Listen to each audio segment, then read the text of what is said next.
Assalamualaikum warahmatullahi wabarakatuh. Kembali lagi di channel Seneng Tani bersama saya Titis. Semoga Anda tetap senang menjadi petani dan selalu senang menjadi petani. Nah, sahabat Seneng Tani semua, seperti yang sudah kita ketahui bersama, biasanya para petani ini memiliki ketakutan tersendiri jikalau ingin menanam keriting tafi atau tahan virus ini di musim penghujan. Mengapa? Karena biasanya keriting tafi ini cenderung lebih rentan terhadap serangan layu. Nah, jadi serangan layu ini menjadi momok tersendiri bagi para petani, terutama sahabat Seneng Tani semua yang ingin menanam keriting tafi. Nah, namun di lahan ini memiliki keistimewaan di mana ini menjadi pusat perhatian oleh para petani di sekitarnya karena untuk serangan layu di sini masih terbilang sangat minim.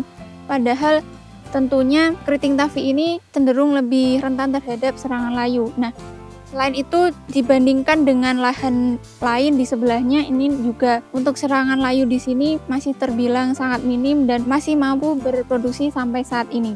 Nah, pada kesempatan kali ini, sahabat Seneng Tani semua, kami ingin membagikan ilmu pada sahabat Seneng Tani semua mengenai bagaimana perlakuan untuk mencegah terjadinya kelayuan pada cabai keriting tafi ini. Nah, untuk lebih lengkapnya lagi, simak video ini sampai akhir.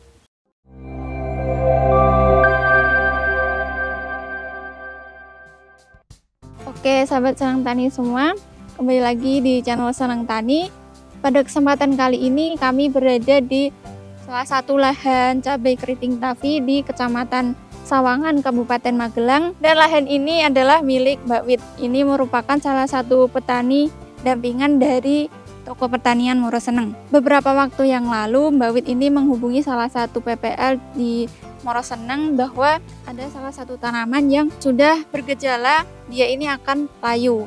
Nah, kemudian kami dari Moroseneng Pertanian menyarankan beberapa perlakuan, yaitu dengan penyemprotan kalsium dan pengocoran fungisida sistemik. Nah, untuk kalsium yang kami gunakan yaitu Kalha dengan dosis penyemprotan yaitu 5 sendok per tangki. Dan untuk interval penyemprotannya yang kami sarankan yaitu seminggu sekali. Nah, namun petani pemilik lahan di sini tampaknya sudah terlalu sibuk ya. Jadi untuk penyemprotannya ini mungkin hanya beliau lakukan beberapa kali. Kemudian juga karena kondisi cuaca yang hujan tidak menentu seperti ini juga menghambat perlakuan tersebut.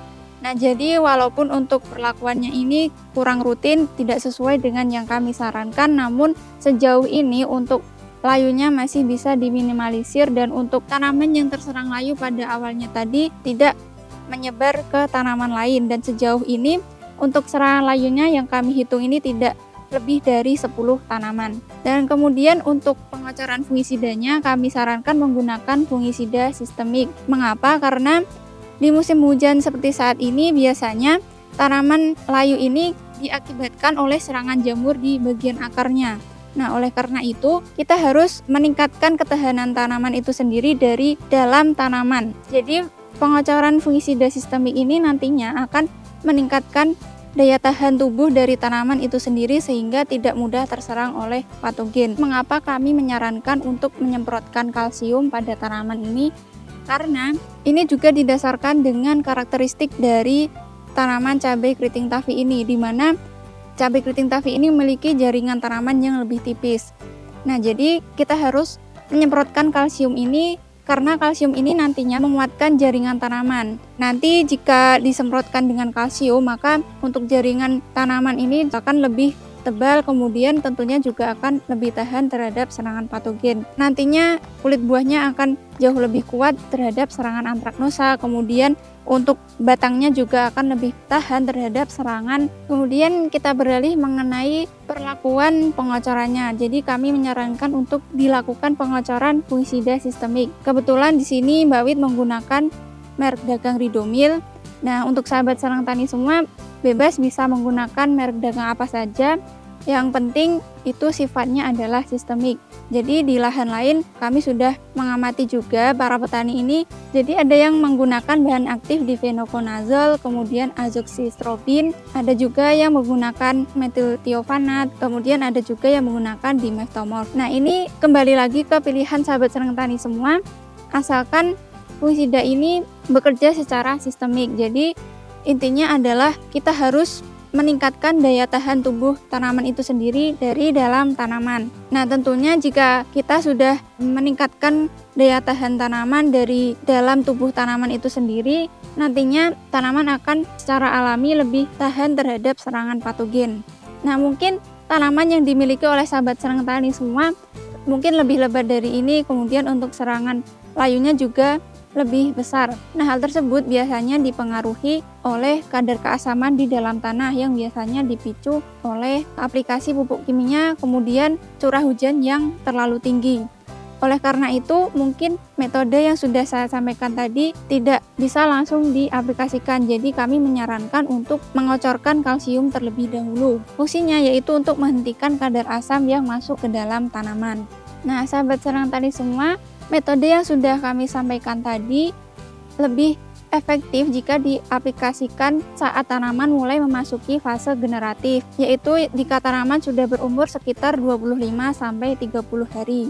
Nah, sahabat senang tani semua, dari perlakuan dari bawah dan atas tadi melalui pengocoran dan penyemprotan tadi tentunya akan lebih meningkatkan daya tahan tanaman terhadap serangan patogen. Jadi tanaman ini lebih kuat, lebih sehat, kemudian untuk produktivitasnya juga lebih tinggi.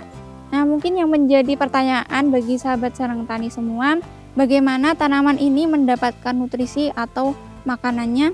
Nah, jadi kami menyarankan untuk mengaplikasikan pemberian nutrisi atau pupuk ini bisa lewat atas dengan penyepraian atau bisa juga diaplikasikan di lubang tanam susulan. Jadi tidak di lubang tanam secara langsung. Mengapa? Karena jika kita memberikan pupuk di lubang tanamnya secara langsung, maka tentunya ini akan meningkatkan kadar keasaman di lubang tanam ini. Selain itu, akar tanaman juga karena sudah tumbuh menyebar, tentunya dia juga tetap bisa menyerap nutrisi walaupun kita aplikasikan di lubang susulan. Jadi sahabat senang tani semua, karena tanamannya ini sudah besar, jadi serabut akarnya ini sudah mulai menyebar secara luas. Jadi mengapa kita sarankan untuk memberikan nutrisi atau pupuk di lubang tanam susulan? Karena tentunya tanaman yang sudah besar ini cabangnya mulai melebar, tentunya akarnya juga semakin melebar. Jadi jika kita mengaplikasikan pupuk di lubang tanam susulan ini tentunya lebih efektif karena akar dari tanaman sudah melebar sehingga mampu menyerap nutrisi dari lubang tanam susulan ini. Dan hal tersebut juga lebih efektif karena jika kita mengaplikasikan pupuk di lubang tanam, tentunya ini akan meningkatkan kadar keasaman di lubang tanam sehingga tanaman jadi lebih rentan terhadap serangan patogen. Baik, mungkin sekian yang bisa kami sampaikan pada kesempatan kali ini. Semoga ini bermanfaat untuk sahabat senang tani semua, terutama yang sedang memiliki tanaman keriting tafi ini atau sedang ingin menanam keriting tafi. Nah, jadi sahabat senang tani semua tidak perlu khawatir lagi dengan serangan layu pada tanaman keriting tafi ini. Nah, metode yang sudah kami sampaikan tadi sudah banyak digunakan oleh petani di Sleman selama lebih dari 1 tahun. Kemudian ilmunya kami coba aplikasikan di Magelang. Untuk saat ini sudah kami coba di 2 lahan dan untuk hasilnya bisa dilihat di lahan ini sahabat senang tani semua. Dari tanaman di sini sudah terlihat buahnya sangat lebat, kemudian tanamannya juga kokoh dan sehat. Dan tentunya juga bisa dilihat di lahan ini untuk tanamannya tahan terhadap serangan layu. Baik sahabat senang tani semua, semoga video kali ini bermanfaat untuk sahabat senang tani semua. Dan sampai jumpa di video-video kami selanjutnya. Jangan lupa untuk sahabat senang tani yang ingin berbelanja kebutuhan pertanian dengan kualitas yang terjamin dan tentunya dengan harga yang bersaing, silahkan mengunjungi situs senangtani.com. Kebetulan juga di sana sedang ada promo untuk minimal pembelian 150.000, Anda akan mendapatkan 1 buah kaos yang menarik. Yuk belanja di senangtani.com. Sampai jumpa di video-video kami selanjutnya. Sekian, wassalamualaikum warahmatullahi wabarakatuh.